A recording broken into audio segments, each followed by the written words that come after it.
Supreme court আইনজীবী সমিতির 2026-27 সেশনের 2 দিনব্যাপী নির্বাচনের ভোটগ্রহণ শেষ হয়েছে।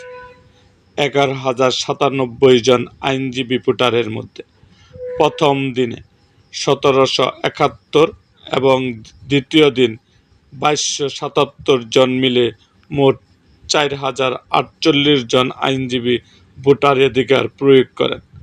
2 দিনব্যাপী এই নির্বাচনে দ্বিতীয় ও শেষ দিন বৃহস্পতিবার 14 মে সকাল 10টা থেকে শুরু হয়ে দুপুরে 1 ঘণ্টার বিরতি দিয়ে বিকেল 5টা পর্যন্ত সুপ্রিম কোর্ট আইনজীবী সমিতির অডিটোরিয়ামে ভোটগ্রহণ অনুষ্ঠিত হয়েছে।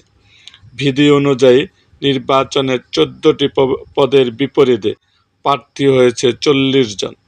প্রতি বছর ভোট হওয়ার কথা থাকলেও আওয়ামী লীগ সরকারের পতনের পর প্রায় 2 বছরের মাথায় অনুষ্ঠিত এই নির্বাচনে 3টি প্যানেল অংশ নেয়।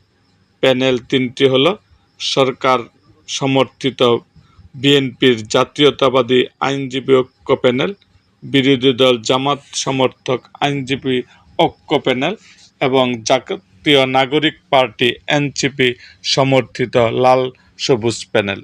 যদিও আওয়ামী লীগ সমর্থক আইনজীবীরা মনোনয়নপত্র জমা দিয়েছিল, কিন্তু বাছাইয়ে তাদের মনোনয়নপত্র টেকেনি। কারণ হিসাবে বলা হয়েছে, জুলাই গণঅভ্যুত্থানকারীদের লিখিত আবেদন ও সাধারণ আইনজীবীদের আপত্তির কারণে আওয়ামী লীগ সমর্থক আইনজীবীরা সুপ্রিম কোর্ট আইনজীবী সমিতির নির্বাচনে অংশ নিতে পারছে না।